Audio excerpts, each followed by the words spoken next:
Hey guys, welcome to the Himprovement Podcast, where the mission is to help young men develop their character, identity, and mindset in order to activate their potential and achieve their goals in life. And so on today's episode, we have on another special guest. His name is Zac Juergensen. He is a podcaster and money management guru. Thank you for coming to the show, Zac.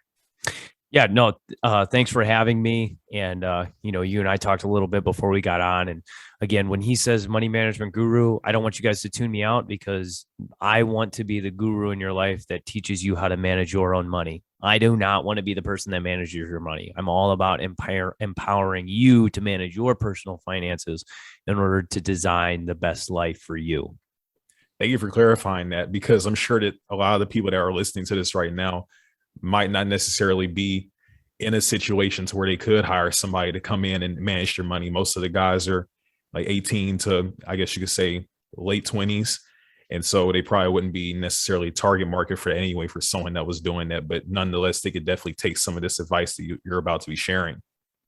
Yeah. And to even take what you said a step further, there's a segment of my age bracket, older age brackets, younger age brackets, that they really do want to fundamentally learn and understand this stuff.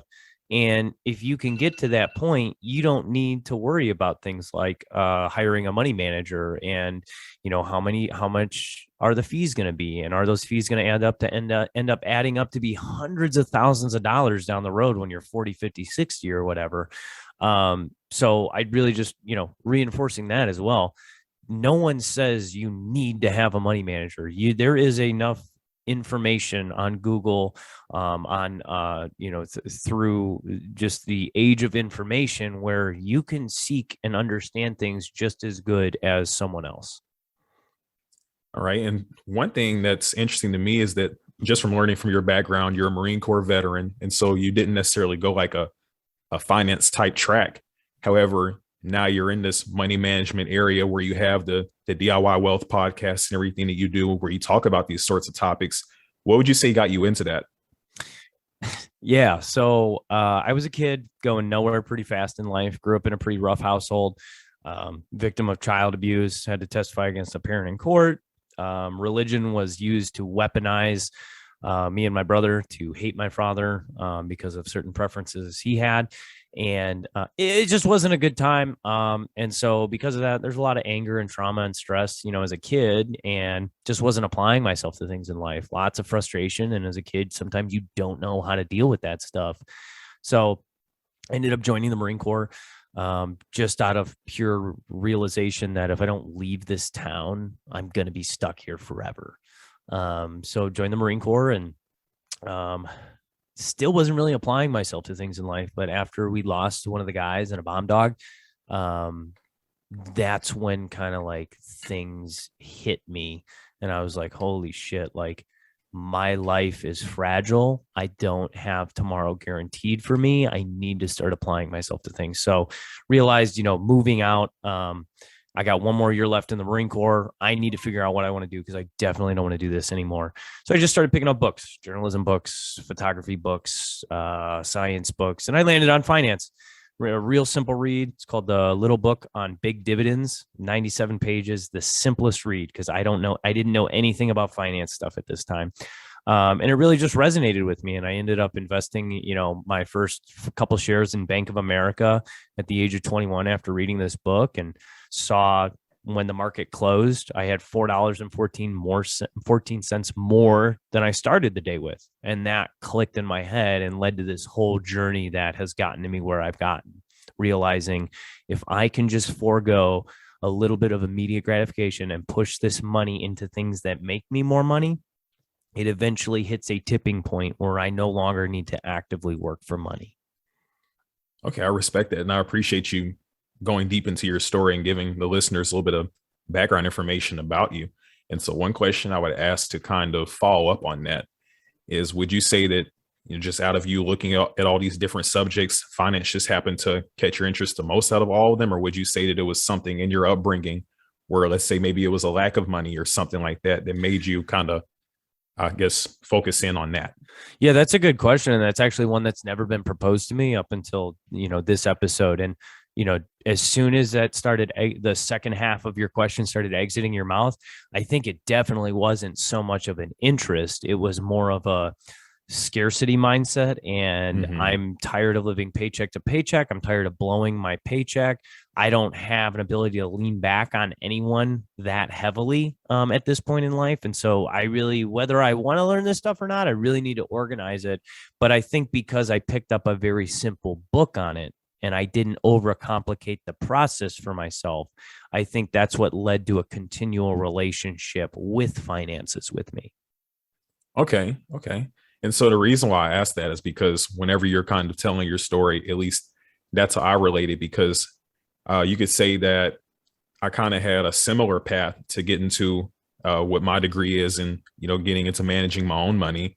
And so growing up, my parents definitely were not financially responsible. And as a result, that led to a lot of different struggles here and there that would happen sometimes, even when they were making decent income, just not having the skills to be able to keep some of that money and also put it in places where it can work for you, led to us running into tough times whenever the financial situation would change. And kind of same thing with me, like you were talking about, not knowing how to manage your money, being undisciplined, and ended up living paycheck to paycheck. That's pretty much the story of like my whole college career, I guess you could say. I used to do like a sales job that was all commission based. And so I made really, really good money with it for a college student. But the thing is, I would be blowing these thousands of dollars before I could even like actually put them towards something that could help me. And so it kind of resonated with me when you said that.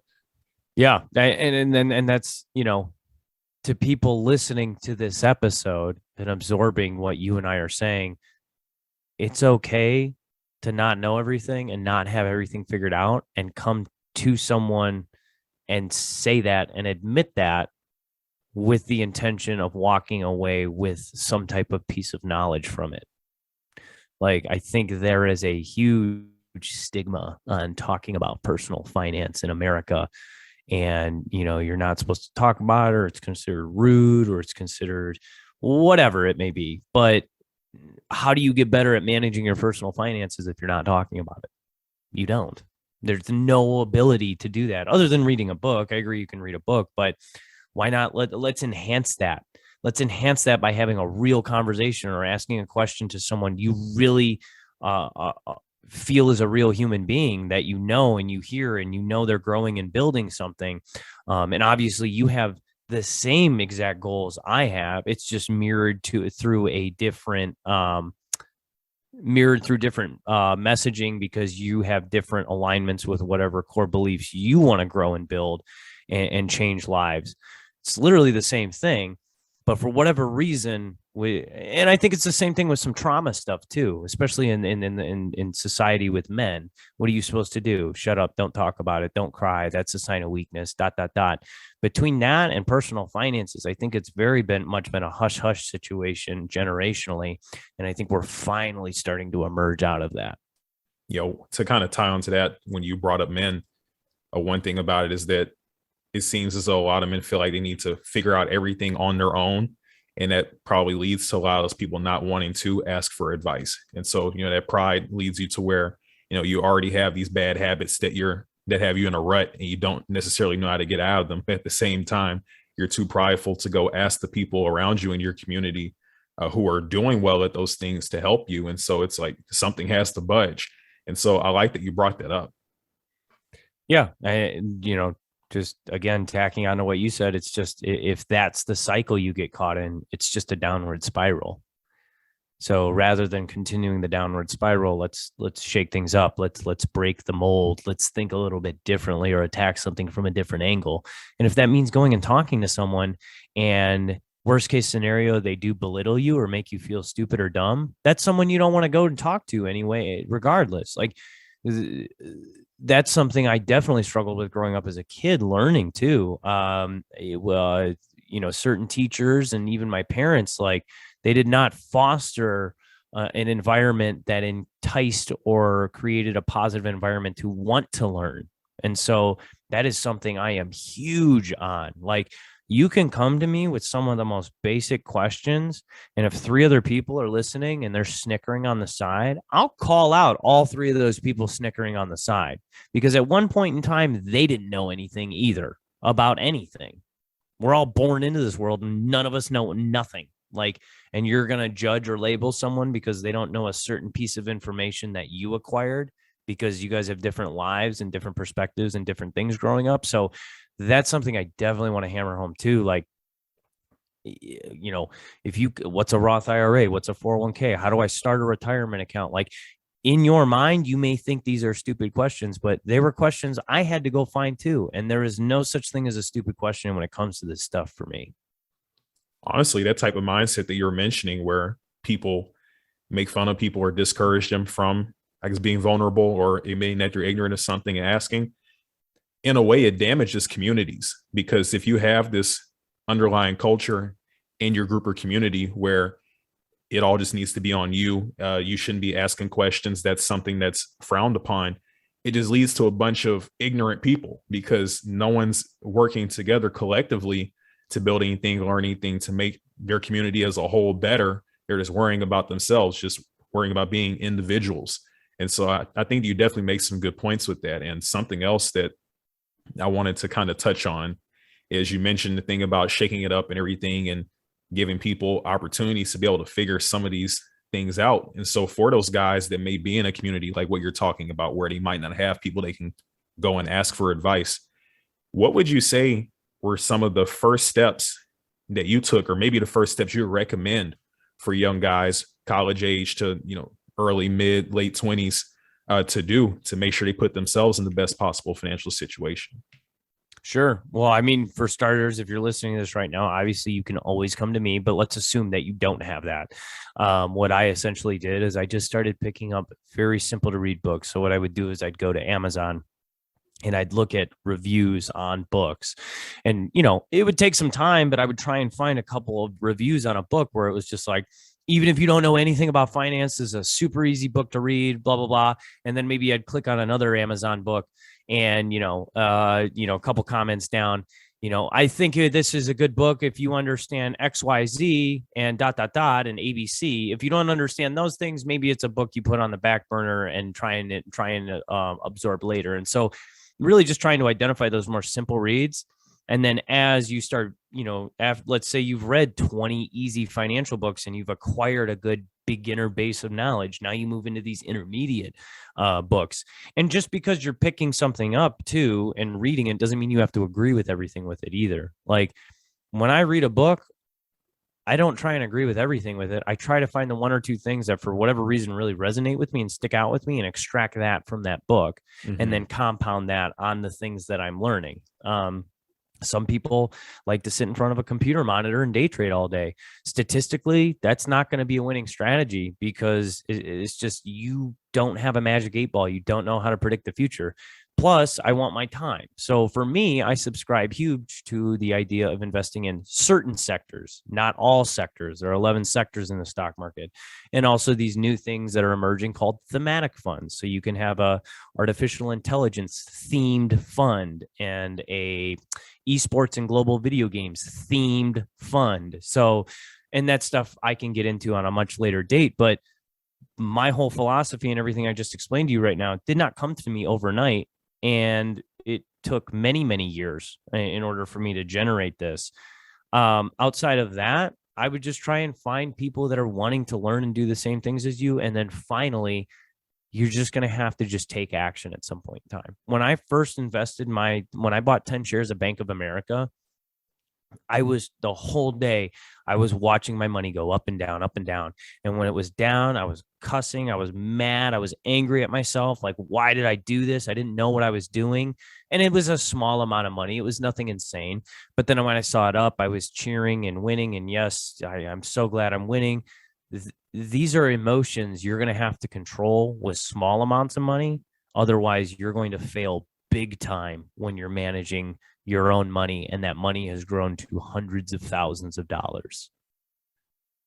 So that leaves me with 2 questions. One, I guess you could say that's more of a personal question, and then one to follow up the last one. And so you mentioned the thematic funds, and that sparked my interest because it sounds similar to ETFs. What would you say is the difference between that and an ETF? Yeah. So a thematic fund can be a mutual fund or an ETF. So, and again, this is just common confusing stuff that I didn't know either until I took the time to really dissect and understand it. So a mutual fund is basically only going to trade. So a mutual fund and an ETF can have tons of companies within it. So an ETF can have 50 companies within it. A mutual fund can have 50 companies within it. The only really important difference you need to understand on ETFs versus mutual funds is mutual funds can have loads. Okay. And we can get into what loads are, but basically it's an upfront fee. So you want to find mutual funds that have no loads. There's no reason you should be paying a loaded fund. And in ETF, they don't have these loaded funds. So, but with an ETF, it trades like a stock. So throughout the day, let's say we're looking at a video game ETF and a video game mutual fund. Okay. The ETF will trade and change values throughout the day because people can hop in and out of it like a stock. Right. Whereas a mutual fund, and again, same video game mutual fund that we just talked about, but because it's a mutual fund, you hop into it, you're only able to purchase it at the end of the day when the NAV has settled. And so because of that, some people subscribe to the idea that mutual funds have a truer value line when associated with their price points, because people aren't able to trade and hop in and out of it based on emotion throughout the day. There is people that want to sell it that day, and there's people that want to buy it. At the end of the day, all the sellers sell, all the buyers buy. That's it. Transactions are done. Whereas with an ETF, you got people hopping in and out of it at 132, 230, 334. And because of that, sometimes there's price discrepancies, and there's an argument that there isn't as true of a value there because people are trading on emotion, not on the actual price point based on the value. Oh, okay, I see. And so from what I'm understanding, when you talk about the thematic funds, I'm guessing that's more so on like the mutual fund type side, because I know I used to trade and do like oil and gas ETFs. And so the thing about it is that, it has, I guess you could say it's a theme in a way. And so it just kind of made me think about that, where I was wondering what the difference was. Yeah. So, and I'm glad you brought that up. That's a good example. So oil and gas, generally speaking, if you're in an ETF like that, it could have been a thematic fund. I don't know. We'll never know. But generally speaking, when you're talking about oil and gas, what sector are you talking about? Energy. That's one of the 11 sectors that exist in the market. So maybe you were in an energy sector ETF. Energy sector ETFs and energy sector mutual funds, they both exist. Okay. So with, I'm trying to think of a good example. So for instance, I brought up I'll just bring up one of them I'm invested in. I'm invested in Hero. It's a esports and global video games thematic fund. That is the theme. So whether the company is building game processing units, even though that's the industrial sector, NVIDIA is creating these computer gaming chips. So that is going to get put into this thematic fund. EA Sports is a software company. That is a technology sector business, but because it's video game related, it gets pushed into this thematic fund of esports and video games. Does that make sense? So with these thematic funds, you're getting exposure to different sectors, but the underlying theme, regardless of what sector they're in, is ... whatever that theme is. Artificial intelligence, self-driving cars, Web 3.0, cybersecurity. These are all themes that require different sectors in order to create the final product that is. Okay, I think it just connected now. So the way I was looking at it before is I was looking at something that was just sector related, as opposed to the thematic fund, which goes broadly across multiple different sectors. Okay. Correct. Yep. And so, from a timeline perspective on ages of these investment vehicles, thematic funds have existed for a much shorter time than sector funds.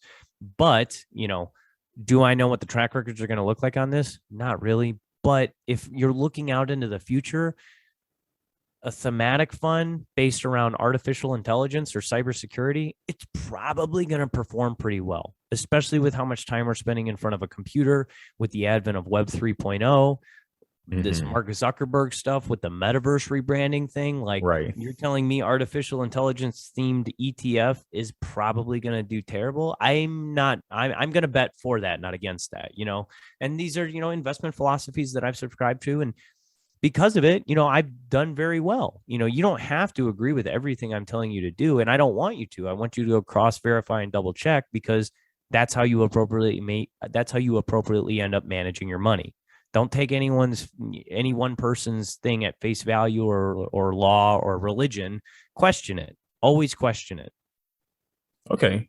Gotcha. And so I appreciate you kind of breaking that down. And so I was able to connect the dots on that. And the second question I had that I mentioned before is, I guess, going a little bit on like the simpler side, because I would imagine that a lot of people that are looking for money management advice when it comes to the stocks and things, this is probably like a secondary priority, you could say. They probably want to make sure that they take care of their basics first before they get into the stuff like what we're talking about. And what I would ask about that is, what would you say is the first step or the most important step that young guys should take to have financial stability?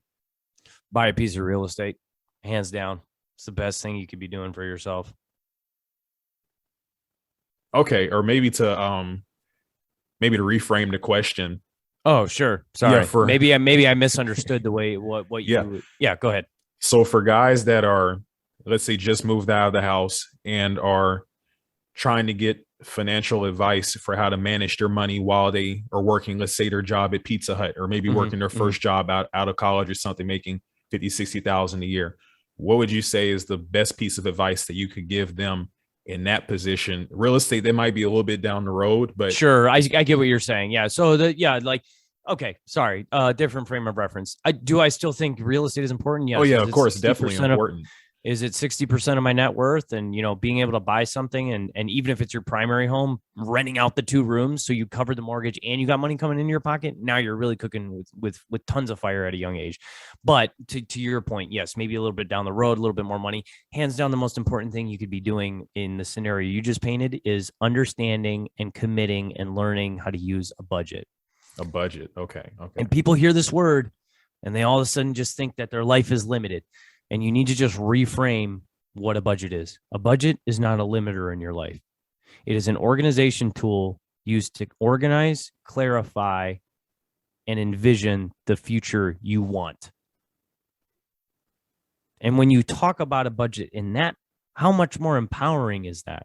But I think there's been this negative connotation with budgets that now I can't go out and eat. Now I can't go out and drink with my friends. Now I can't do ... It's the budgets is not about I can't do ... It's about understanding, organizing, and clarifying. I understand these are the things I want to do, but this is the life I crave more. And in order to do that, I need to organize these things and start investing and living on less than I earn. Okay. And to dive into this a little bit, most of the time when people hear about budgeting, they kind of frame it in a very simplified way where it's just, okay, save more money than you spend. But let's kind of get into some of the strategies and things that they can implement to actually make it to where it works. Because one thing that I've noticed from doing my own budgeting is that if you don't actually have different goals for, let's say, each area where you're spending, it makes it pretty tough. So let's hop into that. What are some things that pop into your mind as far as tips or strategies? So this doesn't really parlay into the budgeting thing, but I will mention it since we're kind of, within earshot of it. Pick up a side hustle and a secondary income. Like, I don't care what it is, just do it and don't touch that money. Act like it's money you didn't even have and only spend the money you have from your primary source. So for instance, I have a Patreon account and I help some people with one-on-one coaching and budgeting and investing stuff.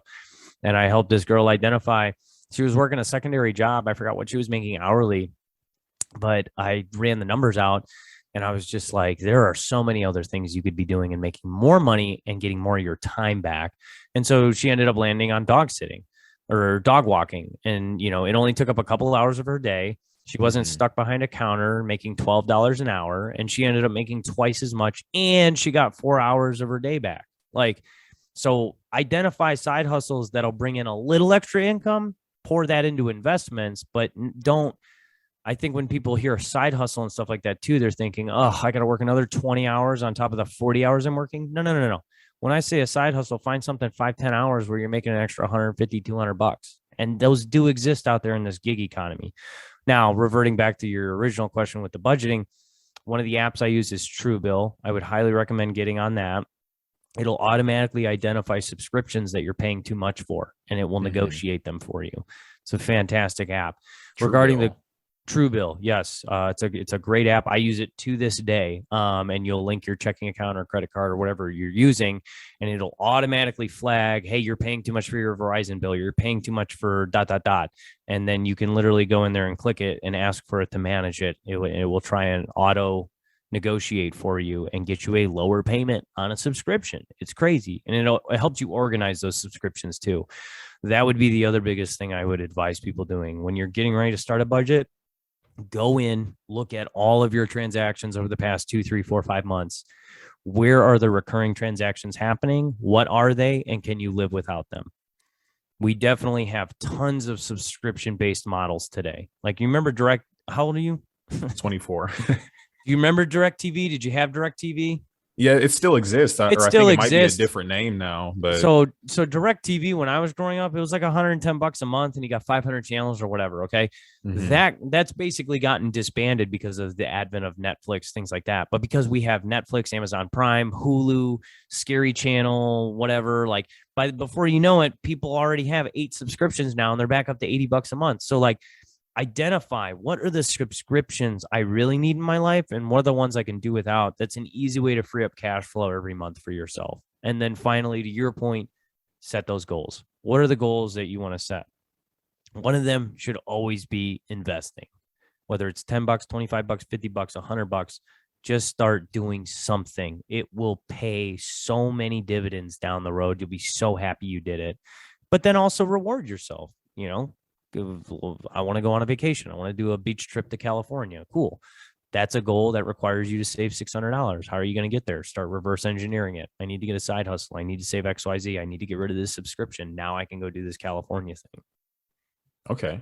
All good stuff. All good stuff. And you mentioned Truebill. That's something that I'll have to actually try and use because I never used that one before. And I definitely have a lot of subscriptions, not only just for my own personal stuff, but even for the podcasting and all that. So that's definitely something I would check out. But yeah, it can get out of hand, as you know, between podcasting subscriptions and personal subscriptions. I mean, I'll do an audit of that. Another quick little hack thing I do that you guys may or may not want to do is once a year, I'll cancel my debit card. I'll cancel my credit card just in case I missed anything.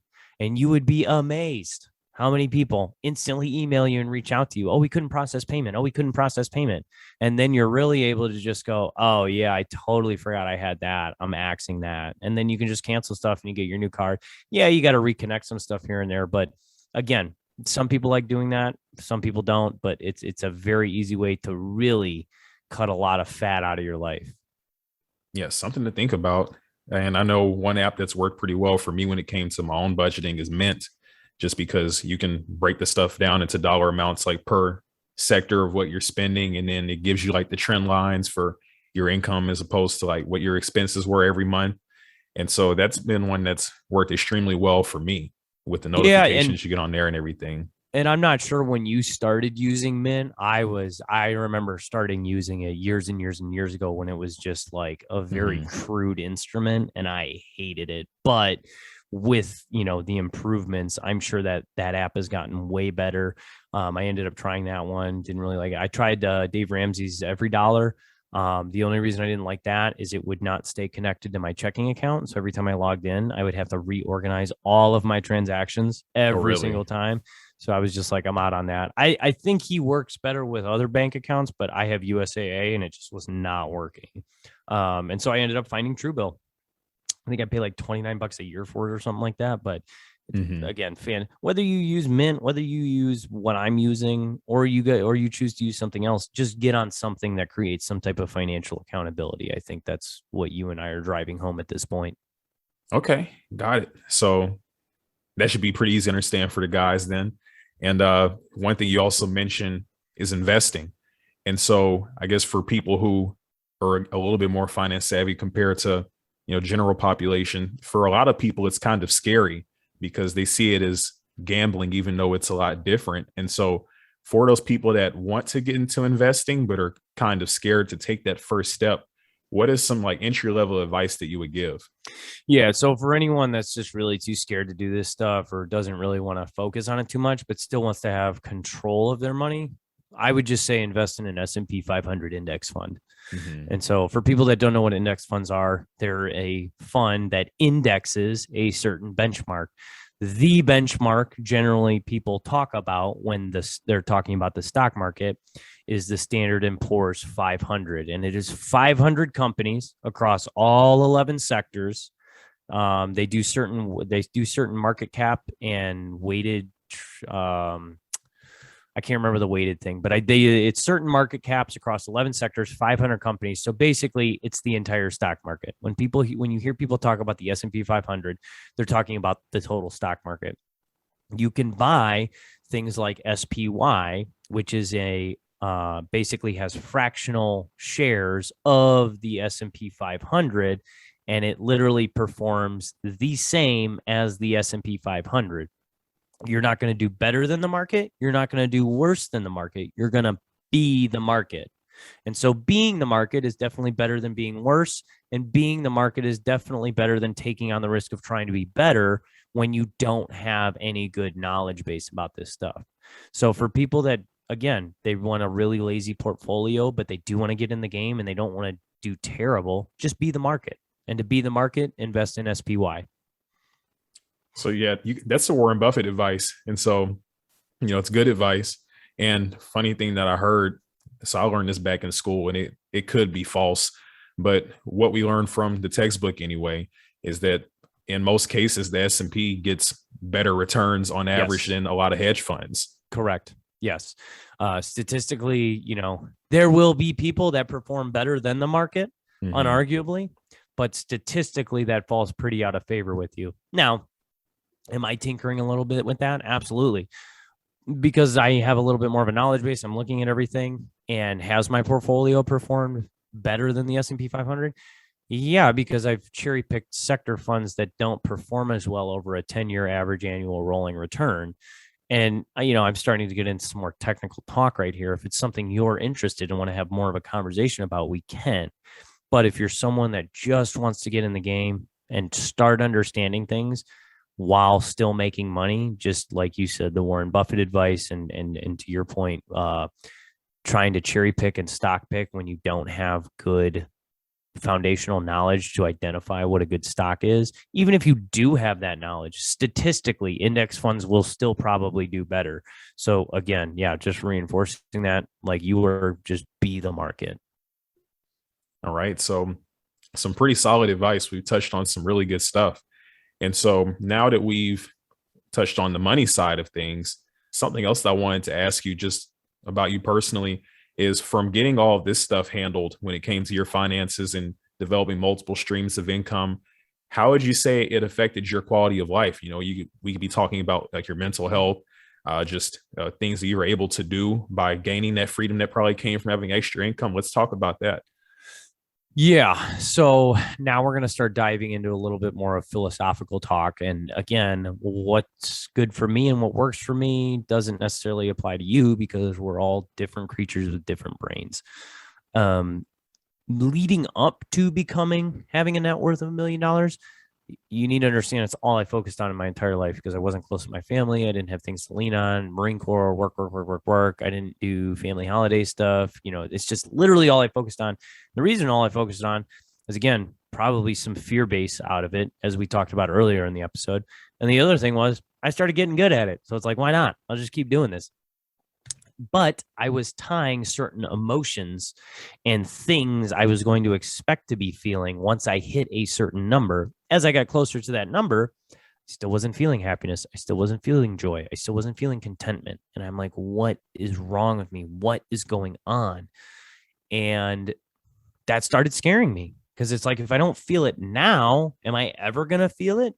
And so that's important piece of information. Number one, do not praise to the altar of money. Do not praise to the altar of success and capitalism and achieve and do more and more.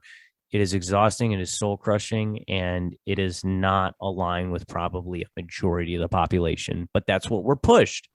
We're pushed to be successful. And I'm not saying don't do anything, don't achieve anything in life. But I'm saying don't do it under the lens and ideologies of what capitalism, of what your parents, of what you think other people think about you.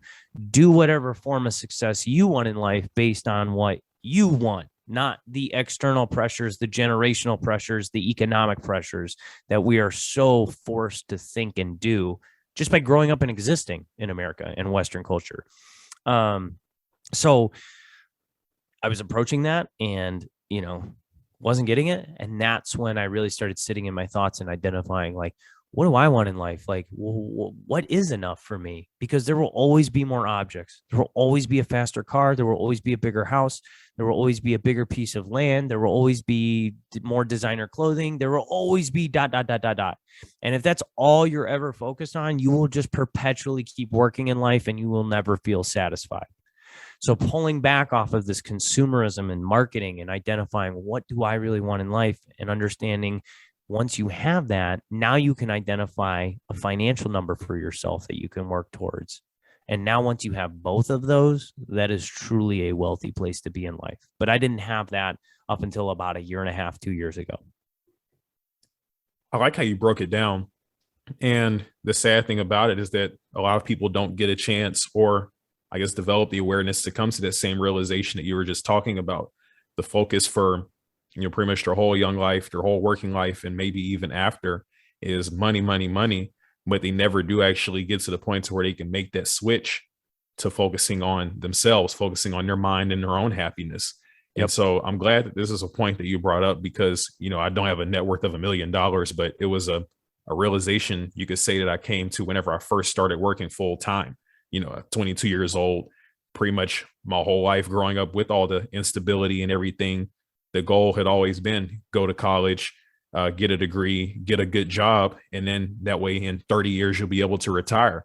Mm-hmm. And the thing about it was that, finally hit that goal, kind of like you said, like when you hit the $1 million net worth and it's like, oh, well, this doesn't feel like how I expected it to. Right. And then I guess reality set in when I realized that this is going to be life for probably the next 30 years. And it just didn't feel good. And that was when I started to look for like other areas of fulfillment. I guess you could say kind of same thing like what you were saying, like this can't really be what the purpose of life is. This can't be life. Yeah. This is terrible. 100%. Like it wouldn't be worth living, but 100%. Plenty of people do it. And, it probably explains how so many people are unhappy. You see so much toxicity online, social media and everything, just because people aren't living an authentic life. They're living the life that they think they're supposed to live. Yeah. Or not even. Yeah. Well, yeah. The life they think they're supposed to live 100%. And why is it like that? Well, because of the design system we live in. If you think about capitalism, and again, this might be a little morbid, I'm sorry, but this is just how my brain thinks. And I'm expressing these things and hopefully values derive from it. But if you think about capitalism, when are people most valuable in capitalism? In their 20s, in their 30s, in their 40s, and in their 50s. By the time you start hitting 60s and stuff like that, companies don't want to hire you. You're a liability. You're a health issue. You're a health hazard. You're old. You're probably out of date with technology. You're not able to pivot or move as fast on things. Like you've reached the end of your utility, if you will, within a capitalistic structure. How convenient that's when retirement accounts and everything are focused in your 60s and 70s. After you've been chewed up and spit out by the capitalistic structure that is. And to clarify, I'm not villainizing capitalism. I think it's a very good tool. I think there's been tons of great innovation and technology. It's helped us move forward and help tons of people. But this idea of retirement is a very new concept to our species. Like our great-great-grandparents, our great-grandparents, our grandparents' parents, and us have had this idea of end-of-life security. Prior to that, people worked and worked and worked and worked and died. There was no retirement. There was no financial security. And so now I think we're starting to enter an era of realization, especially with younger generations, that why do I have to do this? This doesn't feel right. I'm not happy. This doesn't feel good to me. This whole idea, I'm 24. I got to work 40 more years and then I get like a social security check. No, I don't. And so I think And so that's why I'm huge. I don't call it retirement. I unplugged at 31. I unplugged from a system that wasn't working for me, that was crushing my soul, that was not keeping me happy and content. And yeah, do I have as much money coming in as I did when I was working my corporate job? Absolutely not. Am I happier? Yep. Am I more content? Yep. Am I enjoying more of my day to day? Yep. 100%. And that's what life's all about, man. Yeah, I love that you brought that up too, about how even though the income is less, that was the most important thing. It's what came from being able to unplug, like you said. And it reminds me of a book that I read called 4 Hour Work Week, where it pretty much touches on Ferriss, that same great principle. book. Oh, so yeah, you've read it too. Oh, fantastic book. Yeah, it's definitely great. I just finished it maybe about a month ago. And one of the things that he talked about is, just how much more valuable it is to, even if you're making less money, have it to where, most of your time is free time, because you can do whatever else you want in the rest of it. And if you want to find other means to like give you more income as opposed to sticking to one for the whole 40 hours, you can do that. Working on building systems. He talked about like making programs and things like that to make it to where you have automatic income. Yep. So it's a great book. I would highly recommend that to anyone that was interested in what you said. I'll second that 100%. Anyone listening to this episode, both of us, 100%. That's a great book. You mentioned about automating systems and things like that. One of the things that I've realized too is there's really 4 types of wealth in the world. Okay. There's financial wealth, there's physical wealth, there's social wealth, and there's time wealth. Don't get me wrong. Social wealth is extremely important. So is financial wealth. And so is physical wealth. You can't rebuy your body. You got to take care of and respect your body. Financial wealth will help you get more time wealth, and social wealth. Some of those are going to be genuine. Some of them aren't. That's just the reality of having a social network of people. Some friends are going to be true core people that are great friends. Some are going to be acquaintances. Some people are going to stab you in the back. That sucks, but that's part of having social wealth. And we need that as human beings. Human beings do not operate alone in a house. We need to talk and interact with other human beings. It enriches us. It enriches our perspective. It makes us laugh. It makes us cry. It makes us angry. It makes us happy. But throughout all of those wealths, the most important wealth you can have is time wealth. And how do you get time wealth in a capitalistic structure? Financial wealth. You need financial wealth. Well, let me rephrase that. You could have immediate time wealth, but the idea of living under a bridge and panhandling for money, that doesn't sound as comfortable as appealing. Yeah, it doesn't sound appealing. So technically, could you? Yes, but because of this system we operate in, you really need to focus on that financial wealth to get that time wealth, and that's what I'm tying back into your automating system processes with the Tim Ferriss 4 Hour Work Week book. You need to be automating these things. Automate your investments. Commit to automating and purchasing a piece of real estate every 5 years. And by doing these things, you're creating the large financial wealth, which gets you the creme de la creme of life, which is time wealth. Man, I'm glad that this is something that we got into, because I know when we talked about what we had mentioned in the episode, this had never even come across my mind, but now that it's coming up, I think this is really great, because this, from what you probably know, this is something that not a lot of people talk about or even think is possible, but there are plenty of people out there doing stuff like what you're doing. Correct. And what Tim Ferriss is talking about. Yep. And I'm just on a platform letting people know, like, look, would I love to be as successful as Tim Ferriss? Sure. But does it matter at this point in my life because I have enough passive income coming in? No. I'm doing this stuff because I love it. And if I can help change 1, 2, 3, 5, 1,000, 1,000,000 lives, I don't care what that number is anymore for me anymore. I just want to help people understand they can design a life worth living and designing it the way they want to, if they just take the time to start absorbing some of my content and applying themselves to this stuff. And one great thing about it too is that a lot of the stuff people will want to add to their lifestyle, it's really not as expensive as they think it is. And so, someone might, scoff at somebody, making, let's say, $80K a year, just completely passive. Like, that's not enough money. But the thing about it is, to travel and everything like that, to be able to eat at nice restaurants, to go do different events, you don't need to be a millionaire to do that type of stuff. And so to have these systems like what you're talking about, it can provide more than adequate income to live the type of lifestyle that people aspire for, that you see like the people on Instagram living, and you don't need all that money to be able to do it unless you want to have the materialistic stuff too, like the cars and the house and all that. But as far as the lifestyle, it's really not that expensive. And that's another thing too. I've been talking a lot, focusing on, I'm not this monk. Like, I drive a nice car. I drive a nice Mercedes.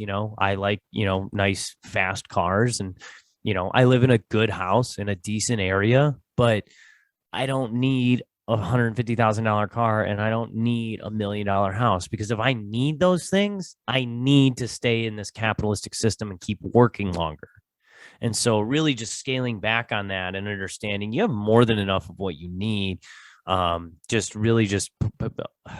the other thing too, before I lose this thought, you mentioned something to the effect of Instagram and what people are doing on there. I think that's a very toxic thing that you need to learn to stop tapping the vein on so much, because Instagram's a highlight reel.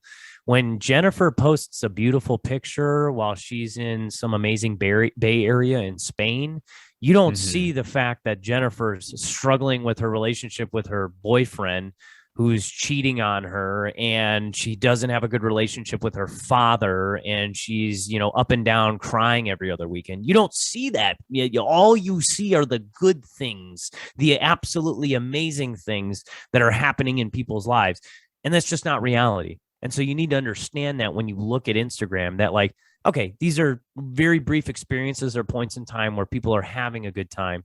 This isn't their life 24/7, because I think people will look at that without that frame of reference and feel defeated, or feel like they don't feel good about their life.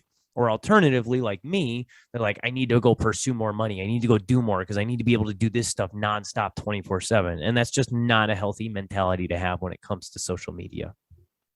That's a great point, actually. And this is something that I had read about in a book called Digital Minimalization by, I think it was by Cal Newport. What's this one called? I'm actually going to write this down. This sounds interesting. I think it was Digital Minimalization. I would look it up right now, but I don't want you're typing and all that to pop up on the audio. No, you're good. You're good. I wrote it down. I'll figure it out. Yeah, I know it is a Cal Newport book. So if that's not the exact title, I'm sure you can find it just from typing in digital Cal Newport. Okay. Sounds good. It talks about that same thing that you were just mentioning, about it being a highlight reel for people pretty much. And someone that's spending a lot of their free time on that and constantly making these comparisons, meanwhile they're working their day job, I'm sure it would make them feel like crap if they're seeing these people that they went to school with or know posting these pictures from these different trips and, showing all the highlights. They're thinking it's their full life. Like they're thinking that's how it is every day. Yep. It's just a completely unrealistic way to live your life. And again, stop comparing yourself to other people. When you start doing that, like, you'd be amazed at how happy you can just wake up and be every day. Does that mean I'm happy every day? No. Do I yearn for some things? Sometimes do I look at a car and I'm like, damn, that'd be cool to have? Yeah, sure. But my alternative is diving back into this soul crushing corporate structure stuff that I just don't want to do anymore, And it's like, I'd rather have a $50,000 car. I'd rather have a $10,000 car and putz around in that and have my time freedom, my time wealth. So that way I can tinker around and do other things. And generally speaking, if you find people really pursuing their passions for 1, 2, 3, 4, 5 years, and they're not expecting money to come from it, guess what magically just tails behind it? Money. Because people like that energy. They like the fact that you're passionate about something. Offering value too. And offering content value, whether you're an artist, a musician, we're doing podcasting like you and myself. People that truly love this stuff, they stay in it because they just love doing it. And usually it's just funny and uncanny how money does follow behind that. But unfortunately, because of the system we live in, we reverse that a lot. Oh, I need money now. I need to focus on money now. And that is unfortunately the sad reality. If you're pursuing your passion and your passion's whittling duck carvings, like, I'm sure there's a market for that, but like, to immediately quit your day job and go start doing that next week and expect to put food on the table and stuff like that, it's probably not the best move. And I'm not disagreeing. It sucks we live in a world like that.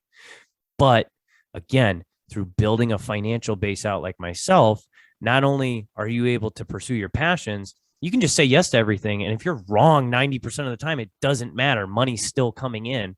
And if you're able to keep saying yes to things, the things that want to say yes to you will ultimately find you. And that's your wealthiest life. I'm sure that this perked the ears of a lot of people, what you just talked about. And one thing I'll say just to add to that as we start to wrap up now with time running out is that anyone that is interested in seeing how they could turn their passion or whatever into something where they're offering value to other people and make money from it, I would say check out a book called The Go-Giver.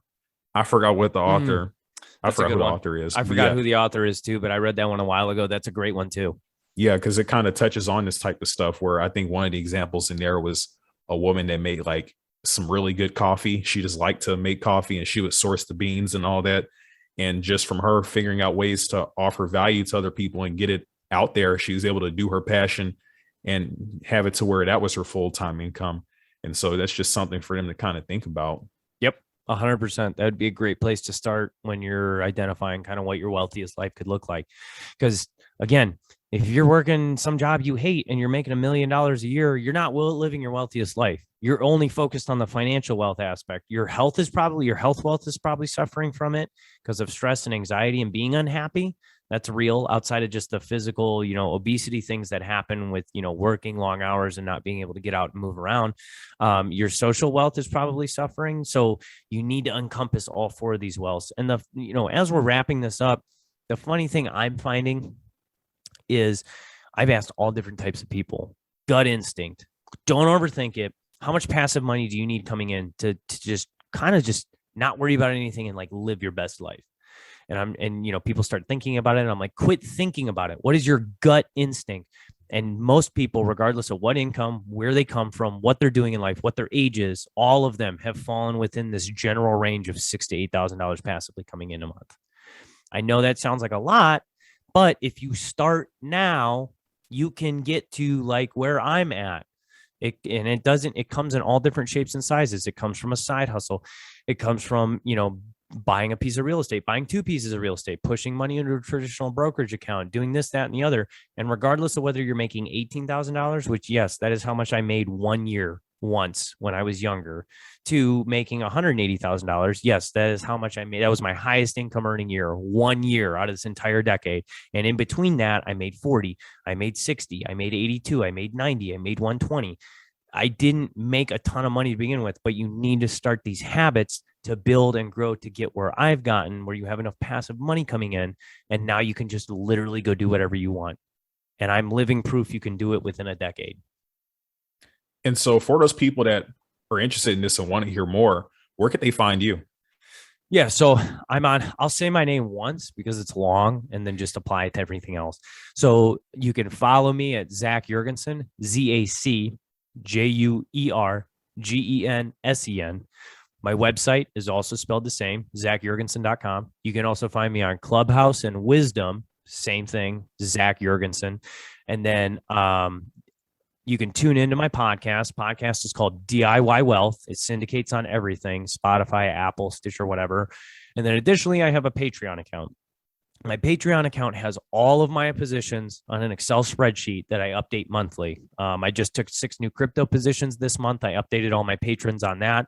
It has all my real estate deals, how much money I needed to get into the deal, my cash flows, things like that, what my retirement accounts are invested in. I mean, I give you everything and you can just mirror it. Additionally, if you want one-on-one coaching with that, I do that monthly with you as well. Some people, they just want access to the investments and just want to mirror what I'm doing. Other people, they really do want to drill down on a budget and do a budgeting.